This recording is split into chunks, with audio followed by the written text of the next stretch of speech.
if anything, you can even have say, look, while we're waiting for him to come on the line, if people want to talk about their favorite Dragonlance book or something like that, okay, or their favorite character and why and that kind of thing. Okay, we'll do. I'm connecting now. Your empty thoughts and your empty eyes, full of Botox to mask your disguise. You say the things no one wants to hear while the sucker next to you is buying you a bag. We're gonna have a little Q&A, and at the risk of sounding redundant, please. Thank you, Mrs. January. You need to realize something soon. Everybody wants to be you. Yeah, talking is not just about getting out what you have to say or just talking, but it's also being prepared to listen to what the other person has to say. Like a Greek philosopher once said, we have 2 ears and 1 mouth so that we can listen twice as much as we speak. That was unfathomably deep. Talk to me. Oh, yeah. That's actually a very good question.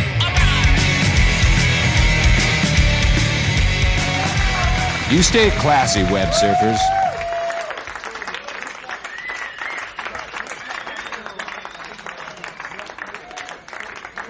Who do you like better, Caramon or Raceland? Has it ever crossed your mind what would happen if Kender and a gully dwarf would crossbreed? If these types of questions or others like them have crossed your mind, then you do not want to miss this. Monday, September 9th, 8 p.m. Eastern, join Michael Old Hip Johnson and special guest host author of Turn of the Lykoi, Andi Norwich, for Let's Talk. Our special guest will be the one and only Tracy Hickman, one of the creators of Dragonlance. So drop your dice bag, roll up the maps that are scattered across your coffee and dining room tables, and join us for an interesting hour with Tracy Hickman. That's Monday, September 9th at 8 p.m. Eastern on www.pararocktv.com. Hope to see you there. Tell me, who do you like better, Caramon or Raceland? Has it ever crossed your mind what would happen if Kender and a gully dwarf would crossbreed? If these types of questions are... Okay.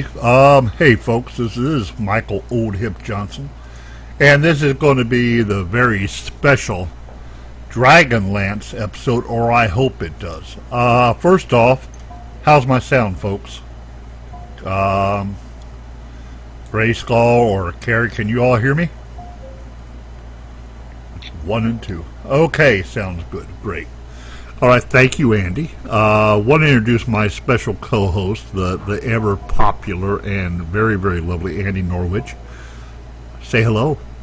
Oh, hi. We have now. Here's the thing, folks. Okay, I've had Tracy scheduled, and I had not heard anything about any plans changing, but he's not answering. So this is what we're going to do. I'm going to continue to try to get a hold of him for the next 5 or 10 minutes and see if maybe he just might, because he is a very busy man, and see if maybe it might just slipped his mind. But until then, our co-host had a very good idea. Andi, how about if you share your idea with them? Well, what I was thinking, in the meantime, what we could do, I know, Kenny, calm down. It's going to happen. I've got a good vibe. just stick with us. What I was thinking was, in the meantime, we're going to kind of maybe talk about some of our favorite Dragonlance books or some of the favorite characters that we have. Andi, how about if you... Okay. So...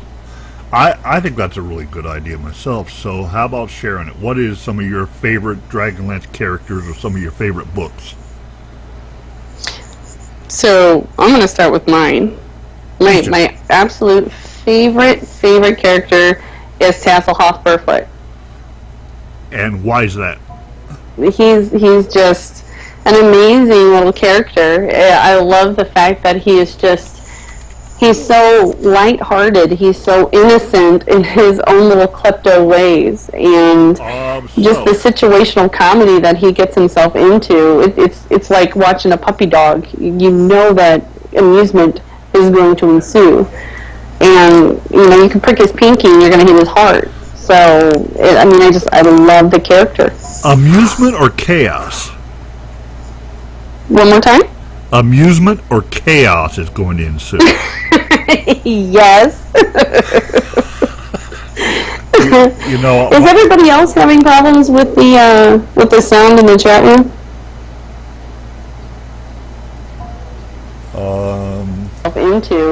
It's like watching a puppy dog. You know that.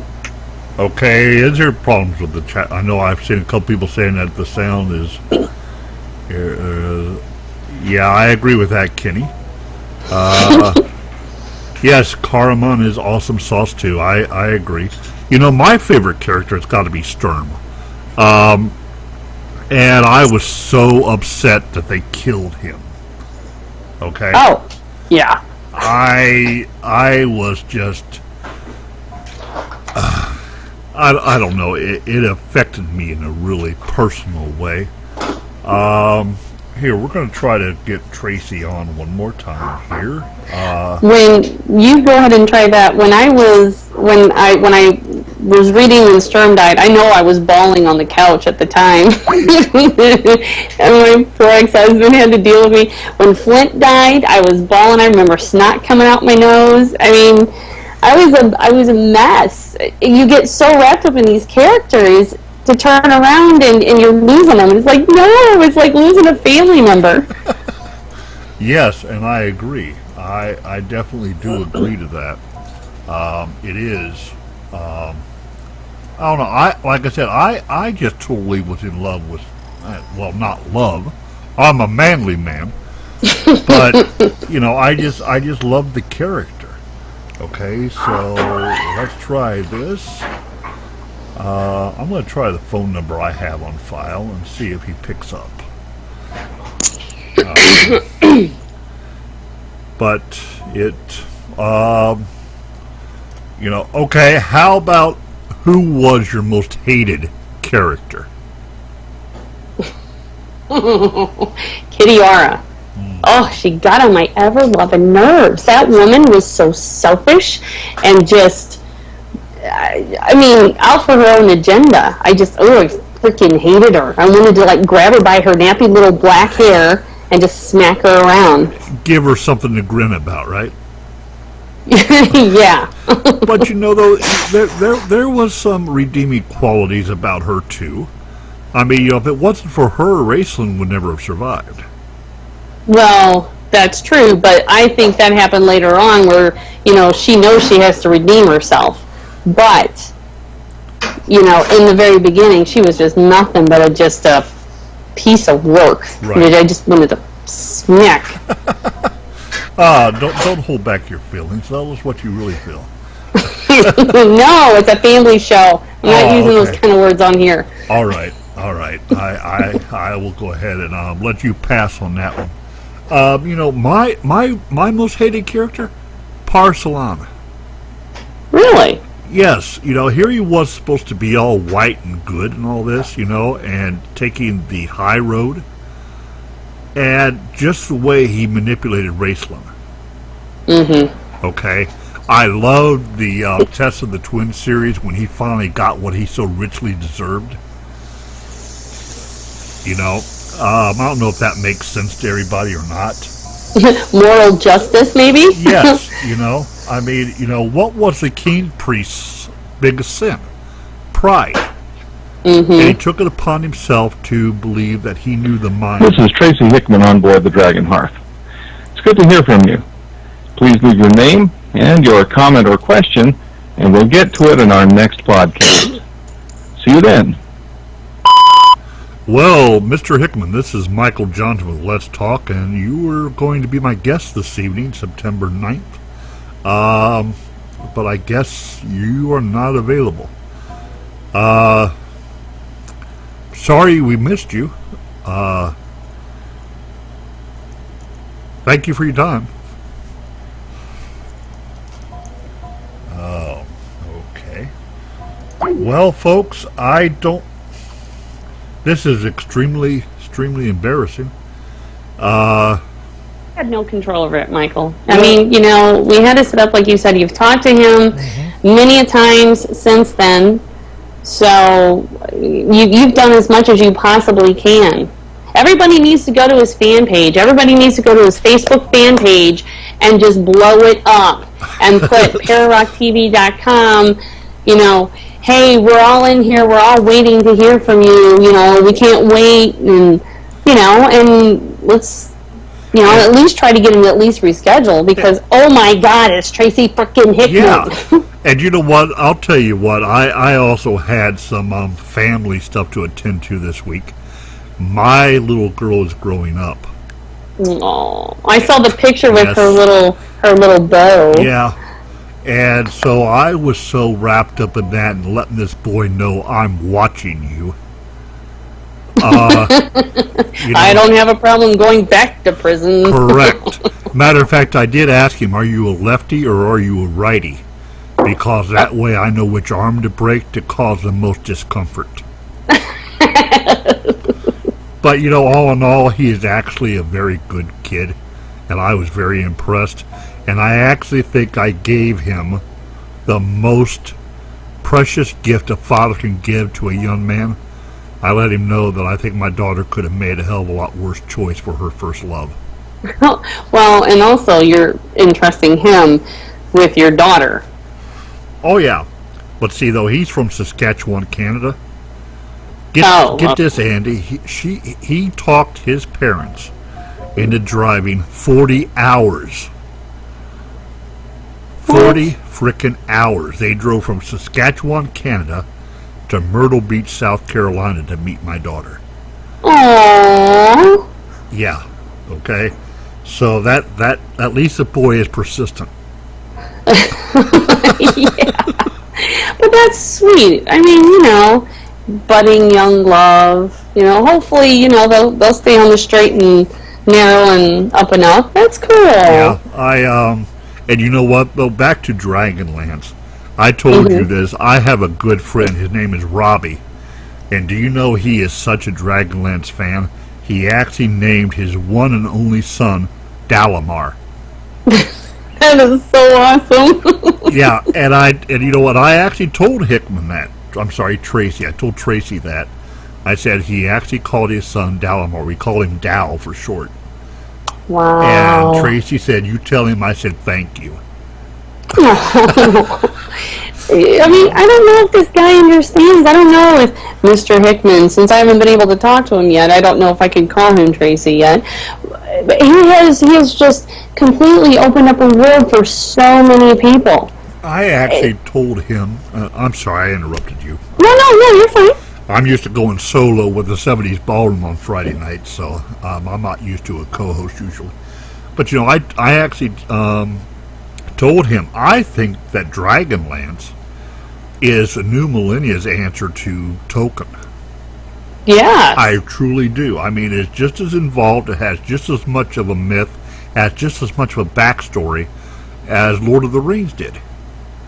Oh, absolutely. Well, and like I said earlier, I have been doing a lot of research and going through a lot of interviews and things like that, and I found out that one of Tracy's things, he loves maps. He loves to map out the land in which he is creating this world. Right. And at one point, he's got an 8-foot corkboard in his office of a map that he has drawn for the series, for one of the series. And I just thought that was so cool. I mean, you know, that you give, being an artist, I can't help it, you give your soul. You give a piece of your soul every time you're creating something. Mm-hmm. And to know that going even further in depth like that, like Tolkien did, you know, creating a complete new universe, it's awe-inspiring.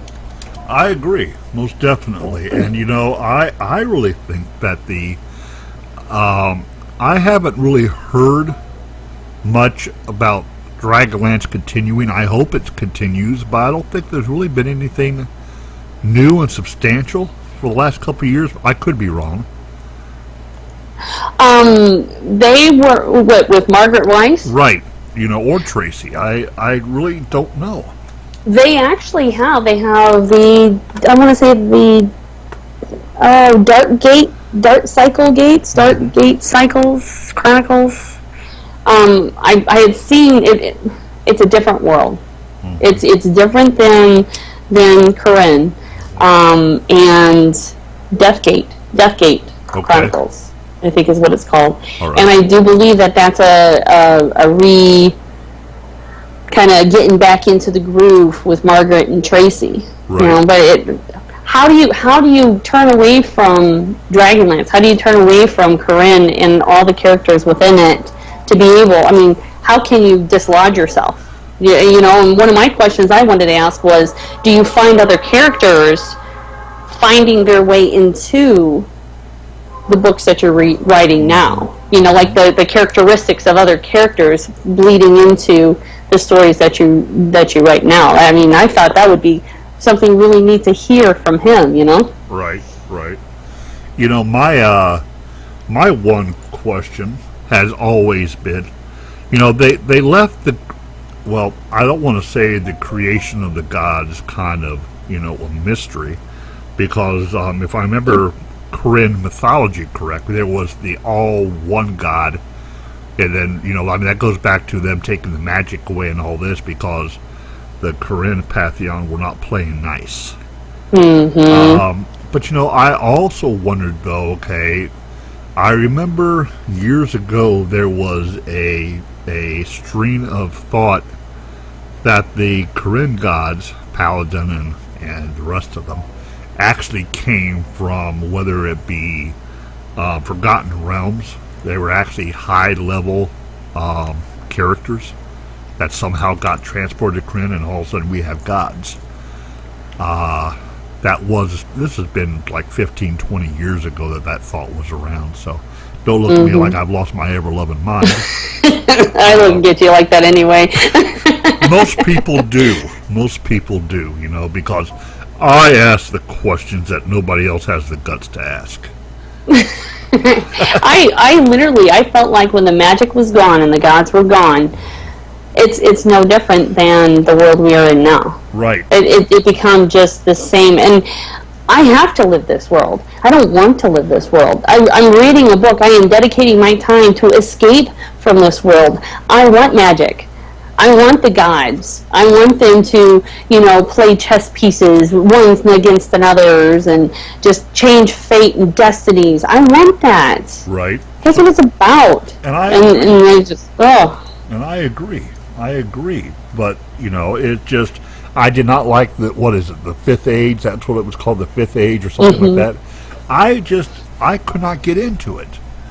You know, I just could not get into it. No way. And, you know, another question I wanted to ask him, please, somebody, well, I am keeping a record of this, but I wanted to ask him, why did so many of the companions of the Lance have to die such bloody deaths? You know, I think the only one that died of quote-unquote old age is Tika and Goldmoon. Yeah. Okay, Flint had a heart attack, so that could have been, I guess, caused by old age. But on the other hand, there was heart issues all through his line. So would that be considered he died of old age, or did he die, you know?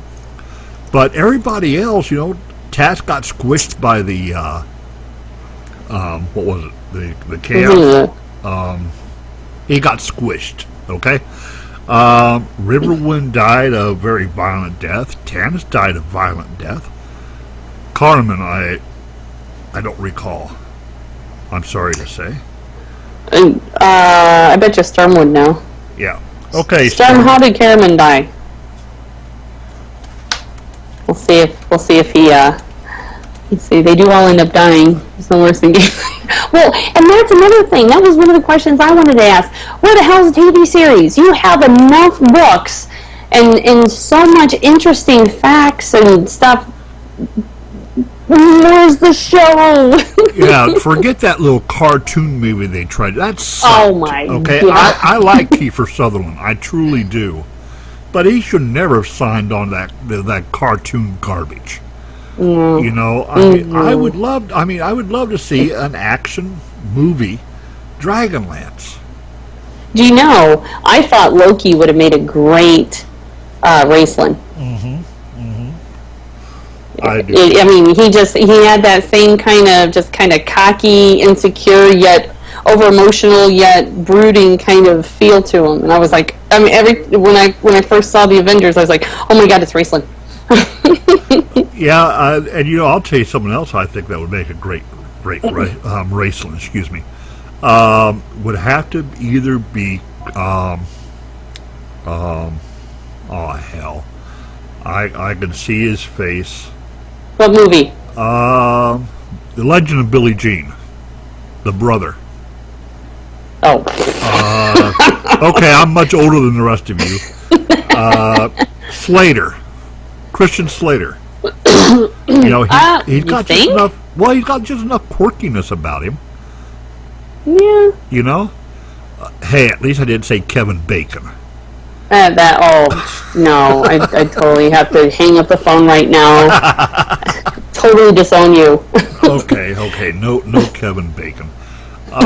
You know, Schwarzenegger would have to do Carmen if it was 25 years ago. Or the new guy who played the Conan the Barbarian now. I don't know what his name is, but he would make a good one too. Definitely. And you know what? We're monopolizing the conversation. That's true. Gray, or come on, folks. You know, this is a open discussion here. You have any questions or any of your input? We're just basically opening up for everybody because, sad to say, my guest didn't show up. I truly hope everything's okay, because this is not, from what I know about him, from what I've read, this is not like him. But we have time. I've got nothing else planned. I actually sent my wife and my child out to say goodbye to their boyfriend. They're at a Japanese steakhouse having wasabi dumplings. Oh my. And I gave that up to be here for you. Mr. Hickman, you're going to hear from me. That's right. You've got explaining to do and a 2-hour session. You're going to have to deal with this for 2 flipping hours. Yes. But you know what, though? I'll tell you what, though. Next week, I'm really psyched up.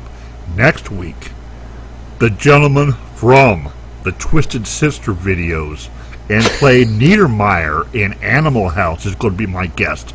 That's right. Mark Metcalf is going to scream at us, "What do you want to do with your life?"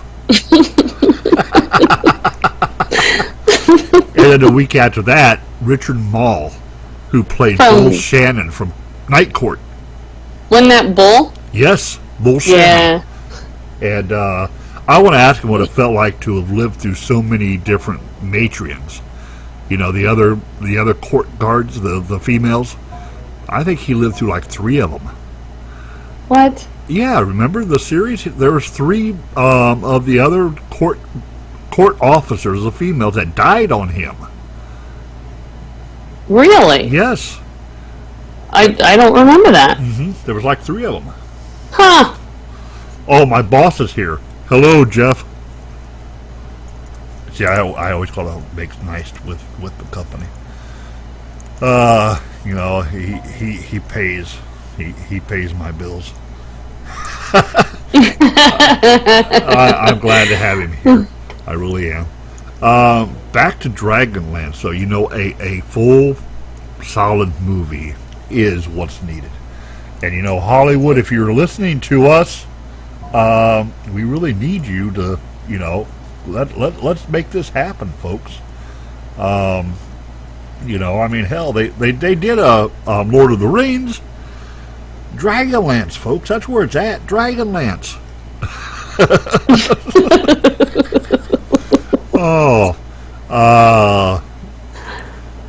Okay. I actually wrote the script for the little promo there, so I want to ask, what do you think would happen if a Kinder and a Gully Dwarf intermixed?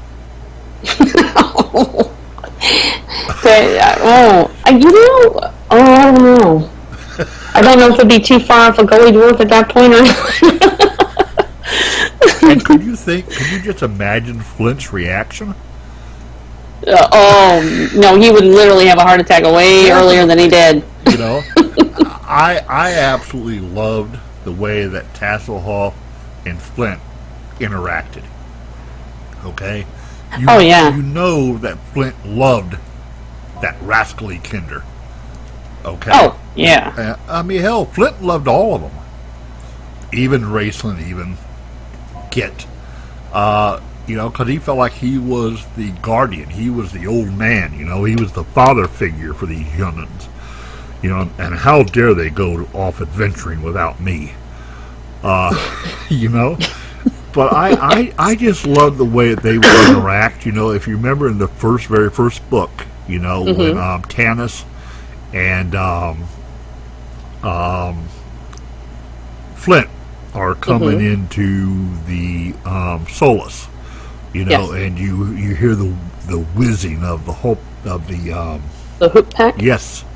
And it's like, we are the dead left on the floor because of some stinking dwarf, you know, and Flint just goes into a rage. I just thought that was the most hilarious thing. I truly did. If you were actually, because you are an author in your own right, if you were actually able to write a Dragonlance novel or a short story, what would your story be about? I actually started writing one back in the day.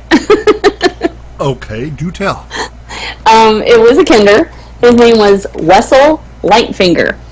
And Wessel had a companion, a human companion. It was a girl. She was probably probably mid-late teens. And he falls in love with her. You know, he ends up with a bag of wonders. Everybody calls him Weasel, and he keeps saying, no, it's Wessel. Wessel.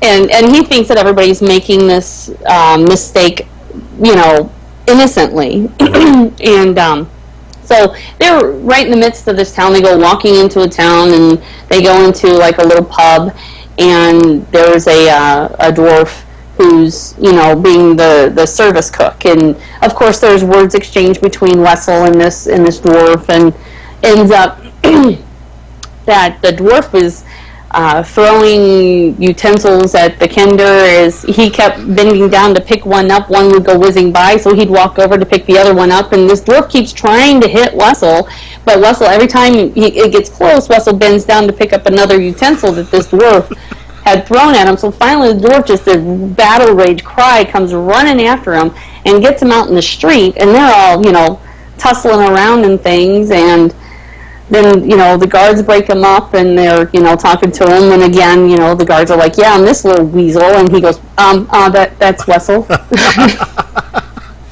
You know, the one criticism I have to give to the writers of Dragonlance, they did not use the kinder taunt enough. Yeah. Okay? And everybody heard about it, and every now and then you would see it or you would hear it. But it rarely happened. I mean, Tasselhoff really had to be ticked the frick off before he starts with the taunt. And a lot of people I've spoken to didn't even know the taunt even existed. You know? And it's like, okay, well, you did not read very carefully, because it is there. It's not very often, but it is there. You know, I remember Tanis one time actually interrupting it by covering his mouth, and you heard, you know,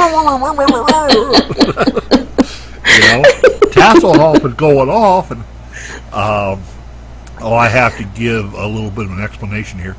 Grayskull and I play World of Warcraft together. Yes, I am still a geek. I play World of Warcraft. I also play Star Trek Online. I don't have a life, folks, okay? So I can do this kind of fun stuff. And Grayskull and I are always into each other, always into it about one thing or another. That's why during the 70s ballroom, I make sure I play Michael Jackson just for him, because I just love to watch him twitch. But he made the comment that, let me get it back here, Tass and Flint is pretty much how Old Hip and myself act in the online game we play. Just saying. He's right. He's right, because I'll go out of my way just to make him go twitch, and he'll yell, get out of the green shit. Because the green stuff will actually kill you, so get out of the green shit. So there, I gave my respect to Grayskull. I go out of my way just to watch him twitch. I really do. But you know, I know that we're all over the place, and I appreciate you suffering through again, Andy, with me. It's always a pleasure to have you here with me. It really is. And this is actually a better interview than I had last time with you. Oh my God, the last one. I mean, it took a half hour even to get on the show, and then it was kind of spotty even then. So, you know, I have issues when it comes to Skype when I'm not using my phone. And I swear to God, I think it's my pacemaker that fires it off. I either sound like an alien, the voice goes in and out, or, you know, you can't even get it on the phone.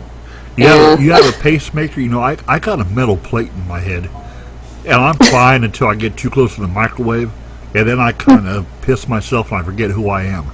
If I stand too close to the microwave, especially the ones at work, I literally clench up. I can't breathe because my pacemaker's firing off so fast. Because what it does is it interferes with the signals, and so it goes in manual mode. So it goes to 100 beats per minute just automatically and won't stop until I walk away. There was one time that I got electrocuted outside. I went to plug in a radio and an outside outlet, and there was some standing water in there. And, I mean, sparks flew like 4 or 5 feet, and I fell backwards, oh my God.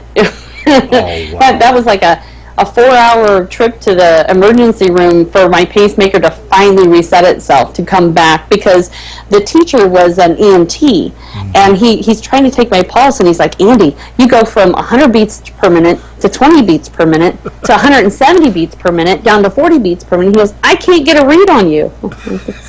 Because I'm fast and I thought. Okay, then. You know, see, people that know me know I do things just to get a reaction out of people. Okay? Yeah. Now, I go to the hospital quite often with things going on with me. And one of my favorite tricks to do when they go to take my blood pressure, I will actually pinch the artery underneath my armpit closed so they don't get any kind of a read at all. Okay? And it is just so funny to watch them pump that thing up and then start to let it go, and there's no heartbeat at all coming through, and you just see their face drop. And one nurse actually saw me do it, and she jacked that thing up to as high, and that started to hurt. But, you know, I do things just to get a reaction out of people. If you follow me on Facebook, you know, I'm not that crazy. I will post things up there on my Facebook wall just to get a reaction out of people. Just to make sure somebody's listening. You know, like I said, I don't have a life, so I get to watch other people react. It's upon reaction time. Yes, definitely. And oh, Kenny, I'm not going to go there. Well, I answered him back, so. Oh. The chat room is having a completely different conversation here. I noticed that. You know what? That's very, very rude. That's extremely rude. You know, we're here trying to entertain you, and you cannot even stay with the conversation, people. Yes, someone did say balls. Yes, they did. It wasn't me. Powerful balls. Powerful balls, yes. Again, folks, I know that I was supposed to have the wonderful Tracy Hickman here. As I said before, from what I know, from what I've read about the gentleman, he is a true professional. All I could think of is something else must have come up that he had no control over, and I do understand that. Let's just keep good thoughts that maybe it was not really all that big of a thing. And I will definitely get in touch with him to see, hey, you know, you need to come talk to us. You know, you kind of owe me because you left me hanging. You know, how do you deal with that? Because it's like he's doing me a favor, and you know, but in another way though, you kind of left me hanging there, dude. You kind of owe me now. How do you? You know, how it's like it's an unenforceable contract.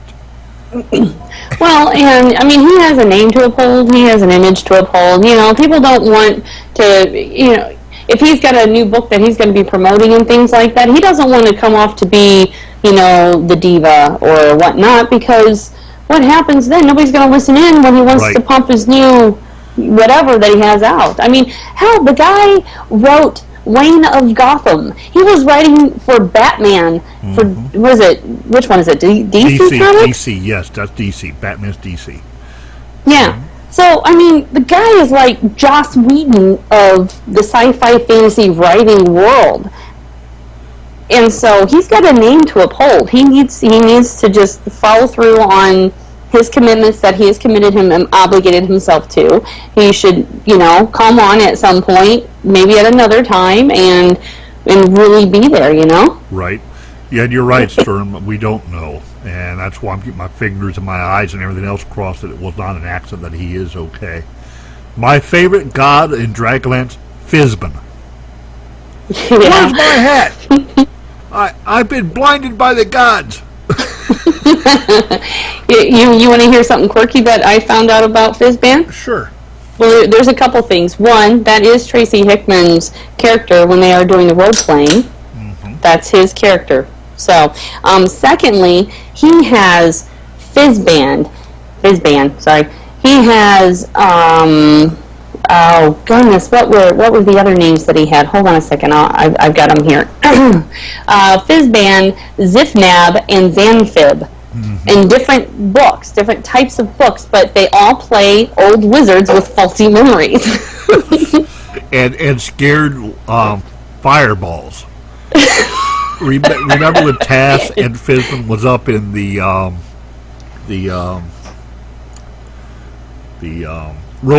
chain room, and Puffball, go, and the little fireball shook it, and I think he's afraid of the dark. I mean, that is just genius.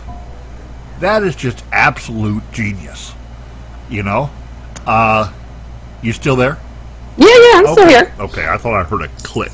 Oh no, that was the refrigerator opening. Oh, okay. Yes, Fizban has got to be my favorite. He just really is. I loved how he was actually able to bend the rules, because according to neutrality, he's not supposed to have his fingers in the human pie.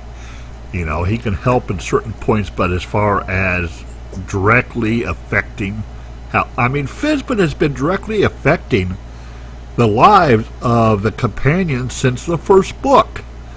Oh, yeah. I remember. Oh, and then he acts so innocent about it. Oh, yeah. I think not only innocent, but I think it's kind of a rather, shall we say, entitlement. You know what? That is very true. The fact that he can be the human, the mortal, quote unquote, even though we know he's not, but still walk amongst his play toys, so to speak, and actually live the game instead of just playing it. Yes, and I loved the first time we met Fizban there in the end of the last. Okay, I just had a brain fart. Is it the leaves of the last? Yes, the inn. Okay, we know what we're talking about. The inn. And he caused everything to start right there, and I just love his whole attitude. Like, who, me? I did nothing. And I guess maybe another way though, I thought it was also very. And God, he's a god, okay? But I'm about to say he acted very, very self-important. Well, duh, he's a god. Of course, he's self-important. But here's the thing: he has human emotion of compassion. Now, somebody just brought up about the booty call. Okay. Now, that leads me because. Let's just face it, okay? You cannot honestly hate somebody unless you actually love them at one time. It's an impossibility. Because love and hate is just so close together. You cannot truly hate somebody unless you love them at one time.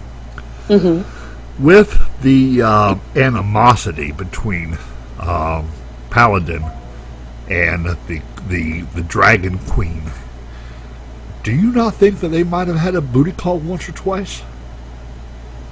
I think she rolled his mind a few times, but my thing has always been, I think he let her. I think it was kind of a self-punishment type deal, you know? I mean, self-loathing, his own, like, it's so hard for people to really punish him. He let himself be punished. You know, it kind of reminds me of the relationship between Parsalan and LaDonna. Oh, you'll have to remind me on that one. Okay, Parsalan was the head of the white robes. LaDonna was head of the black robes. Yes. And at one time, they were between the sheets. You know they were. They were making great. Yes. And you know, and now it's like there's animosity there, you know, and Parsalan's like, oh God, that's one night stand I don't want to remember.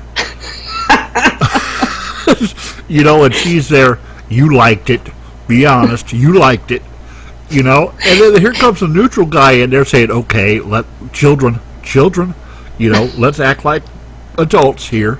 You know, we are all learned individuals. You know, we've each taken the test. We each have our scars. You know, let's act like adults. You know, the kinder's watching. And he's tilting his head. Yes. You know, wow. You know what? This has been great. We have been going at this for 43 minutes without Mr. Tracy Hickman. Yeah, because we love this gosh darn the whole Dragonlance. I do.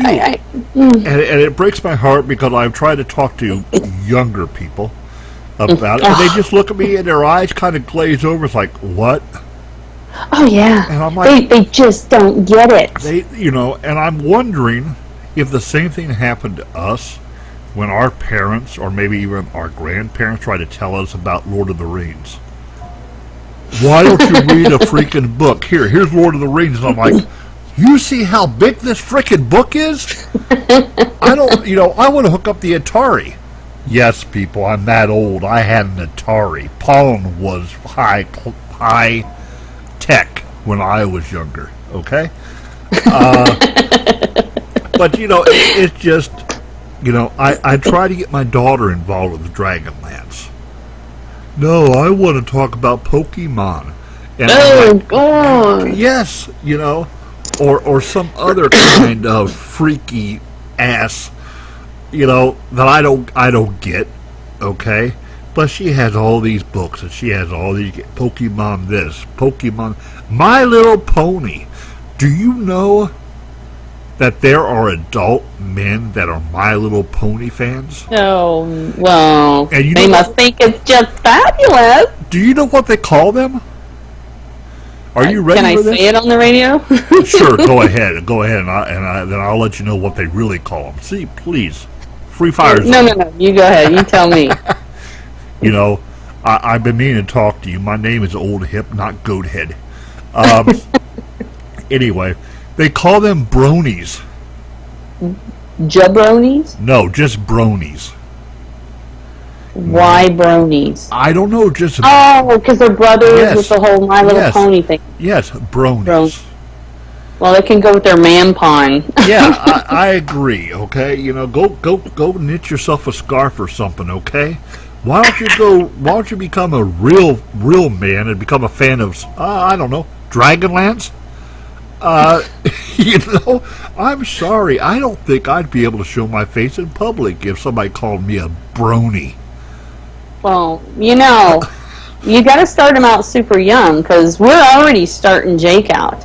I mean, he's getting hit all left and right on the sides here. His daddy and me and Kit, I mean, you know, there's Harry Potter. We've got him into, he was watching Willow with his daddy the other day. I mean, you know, we're all sitting here like, yes, you know, because it's just a matter of time. He's into chapter books, so I'm like, yes. Have you introduced him to Princess Bride yet? I don't know, but we have that movie. Yeah, you know, with Andre the Giant. Oh, I have that movie. Yes. I know which one that is. Yes. You know, and then when he becomes a teenager, you can actually get him to watch The Bride with David Bowie. Oh, I've never seen that. You've never seen The Bride? Not The Bride, no. Yes, The Bride with David Bowie. Okay. It's actually a terrific, you know. And if he ever gets a feel for musicals, you have to see Hair. Hair. Are you getting into the whole hippie thing again? I am a hippie. What do you expect? Look at my picture, for God's sakes. I understand that, but I'm doing the whole Lord of the Rings and Dragonlance, and you're pulling out Hair? Listen. That was funny. Okay, you know that anybody that came up with Dragonlance or Forgotten Realms has been smoking more than just tobacco. Right. That's all I'm saying, okay? There is hippie written all over that. Okay? There is hippie written all over that. That's all I'm saying. Yeah, Terry's arms off. Oh, man. Oh, this is, you know what? This has actually been enjoyable. Again, I'm sorry, folks. I know that we all were looking for Tracy. Tracy, if I could do anything, will be here. Mark my words. Yes. Oh, sound died. Sound died. I don't know why. I got all my buttons still flashing. Hold on one second here. Let's see. Yeah, Terry's arms off. Well, see now. Okay, it's back. Okay. Back. Yeah. Okay. Well, I'm being told my sound is good too. So don't blame the DJ. The man behind, you know, I'm doing. On my board, I have all the buttons lit up. So it's got to be something you're doing wrong. He's pressing all the buttons. Yes, I have full control. Aren't you satisfied yet?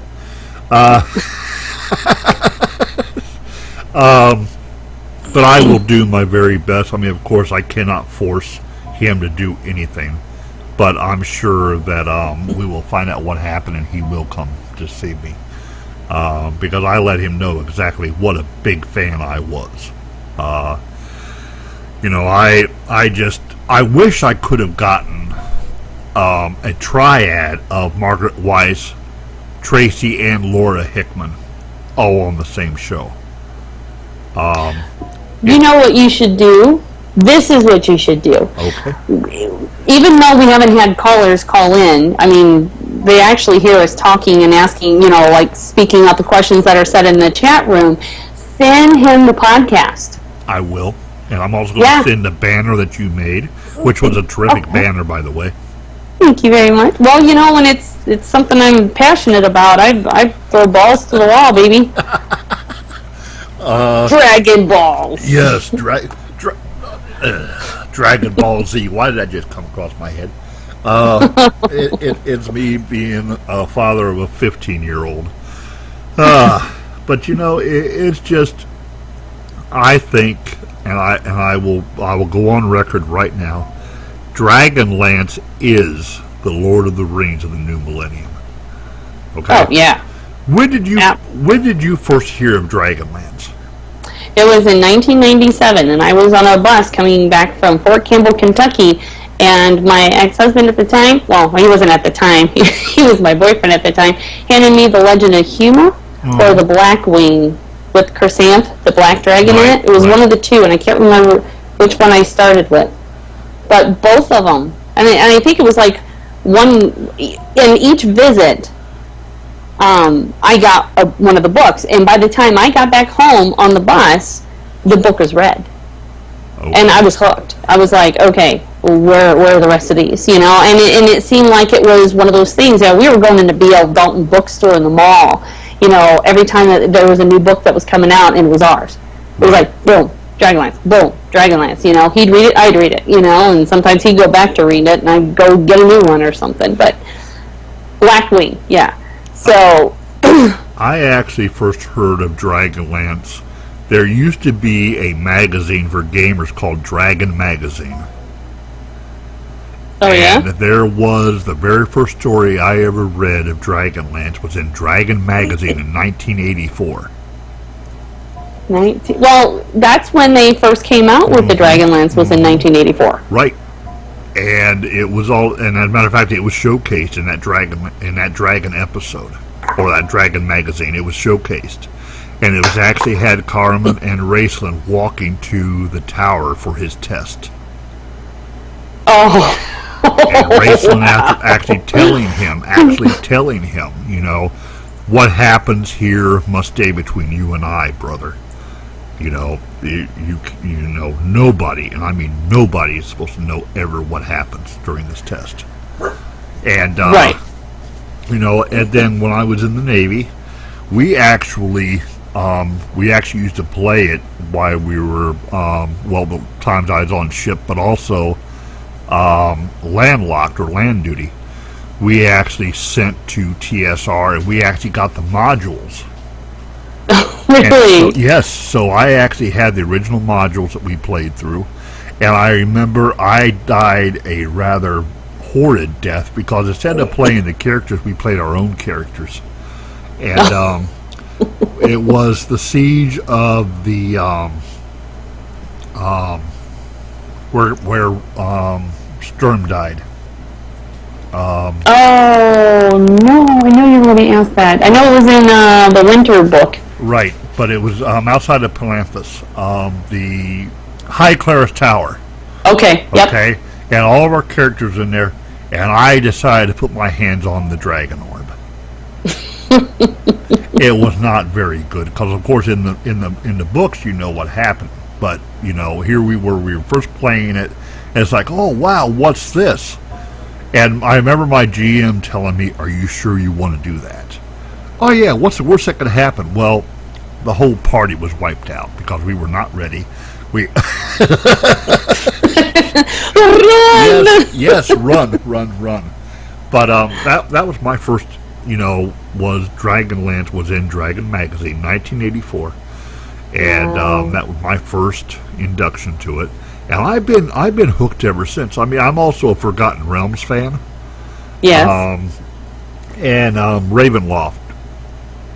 I think we ran Forgotten Realms, if I remember correctly, like the second edition. Right. And I mean that was fun. When we would have like a campaign going and stuff, and all the guys would be like, you know, Andy, hey, you really picked this up really fast. I'm like, yeah, it's all right. I played Barbies all the time when I was a kid, so you know, I got this whole role playing things down. Hello. Yes, sir. Hello, sir. 8 o'clock Eastern. Oh, that's okay. I would love to reschedule with you. Okay. As a matter of fact, my show's actually still going on. My co-host and I are still here. We've been talking all Dragonlance, and what I want to do is I want to send you a copy of this podcast, and so you can see what you're getting into. And you know, and like to definitely get you back on because the show's about over. I most definitely will. Hey, do you mind? Or can I hang up with you? Can I call you right back and maybe you can give a couple of hellos? Okay, I'll call you right back. All right, bye. Okay, Para Rock, let me ask you this. Who's your daddy? Who is your daddy? Andy? Oh, Andy. Hello? Is anybody there? Hey, do you guess what?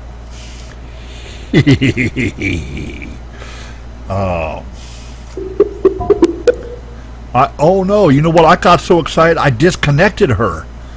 Ooh, shit.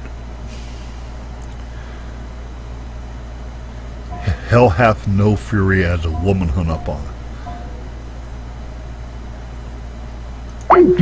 No answer. Okay.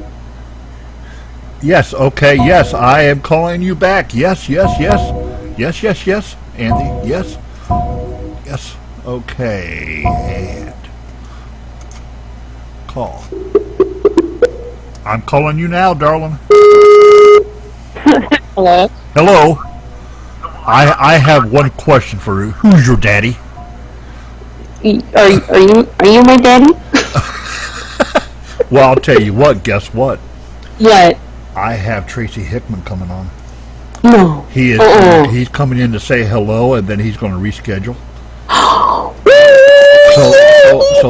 So come on now. Tell me, who's your daddy? You're my daddy. You're my daddy. Yes. I always knew that. Here we go. Here we go. Here comes Tracy.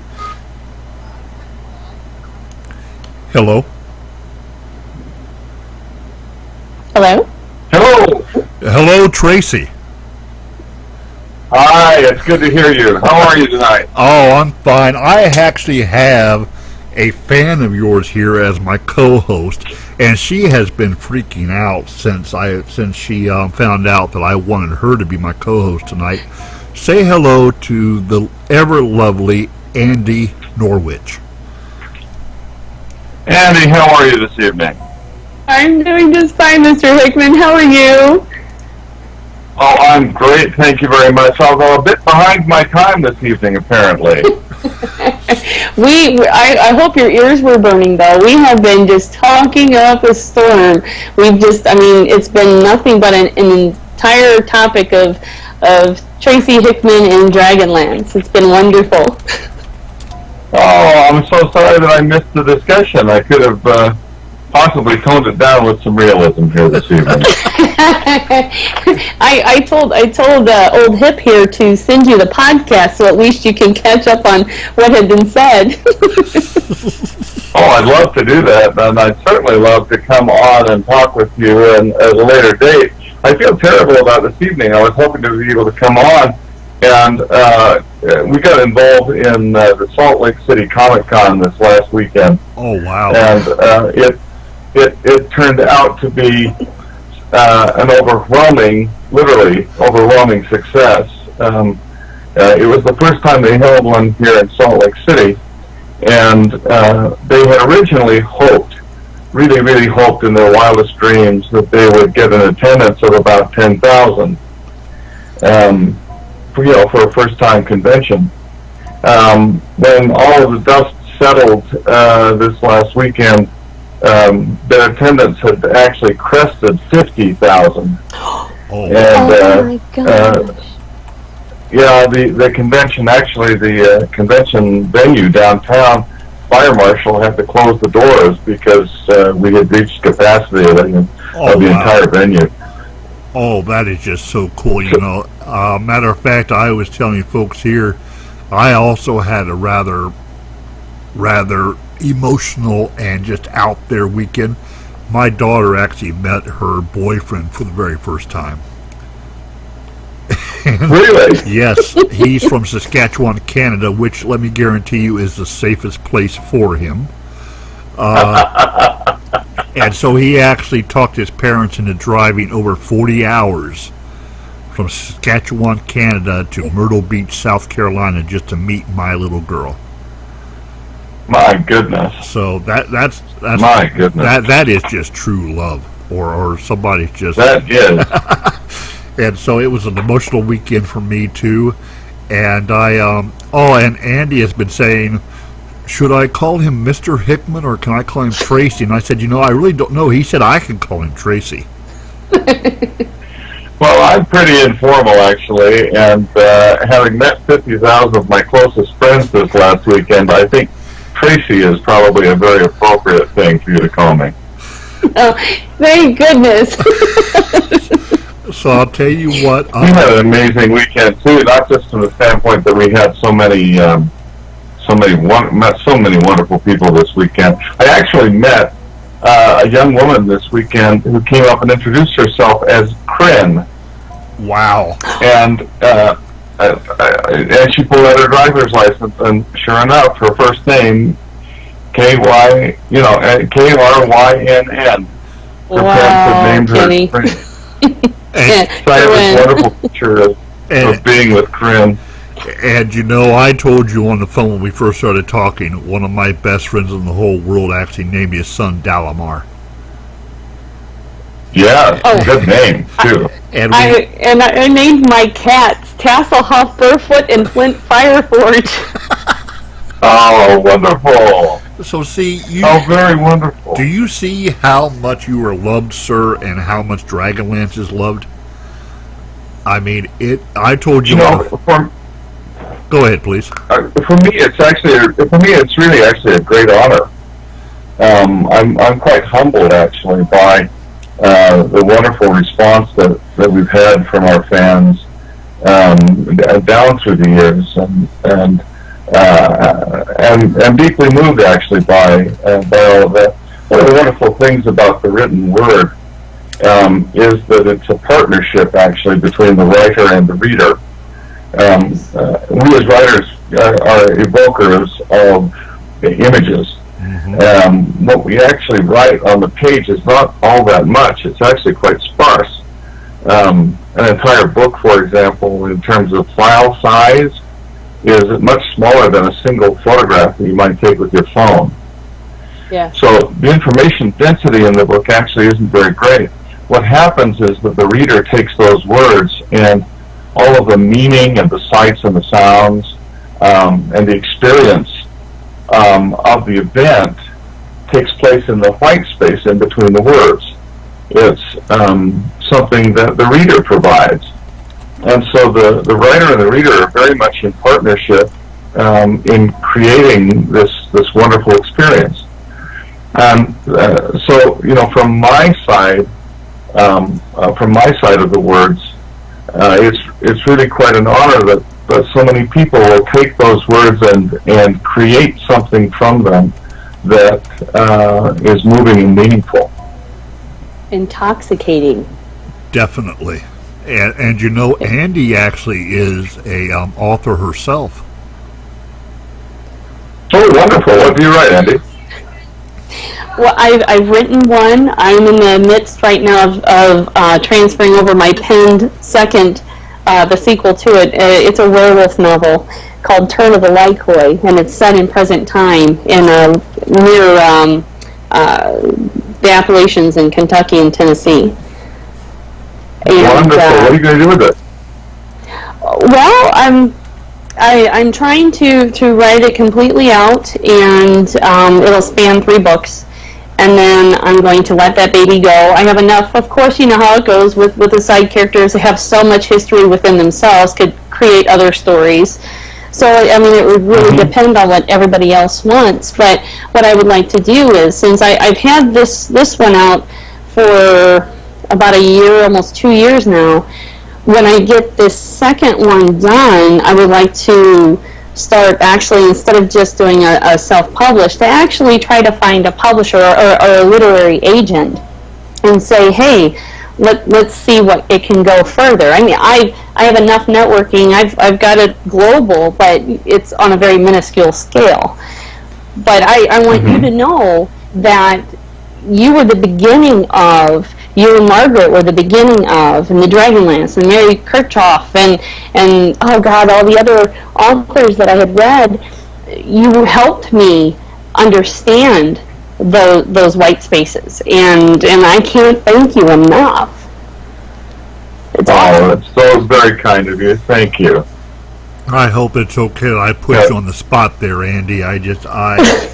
Those that love you, we're just so proud of you, and I just wanted to make sure you were able to crow a little bit too. Thank you very much. One of the wonderful things today, Andi, and that I've been telling new writers recently is that it really is no longer about being published. It used to be all about getting published by a big publishing house, and that's how you got the word out to so many people. But all of that has changed over the last 5 to 10 years. And now I tell people it's no longer about being published, it's about being read. It's about having an audience. And so I often, when I talk to writers, as I did this last weekend, one of the things I tell them is that they need to concentrate on gaining an audience for their words, whether that's with a standard publisher, or whether that's with regional publishing, or whether that's self-publishing and create space, or ebook publishing. Whatever medium works to get you the audience, to get you that other side of the word, the people who want to experience what you have to say. That's really what it's all about today. And I tell you, and it's an unnatural feeling to me that, you know, I put my soul into it, and I didn't know if anybody was going to like it, because you never know. I mean, it was great for me. I didn't know how great it would be for anybody else, but when I have other people coming up to me going, okay, when are you going to have the next one out? And I mean, they're ready for it. They're ready for it right now. And to me, that was just such an overwhelming feeling. I've never felt that before. It's so surreal to me. I don't know. You do realize. Oh, it is. You do realize that old Hip here has the hair and the beard already. I'd make an excellent werewolf.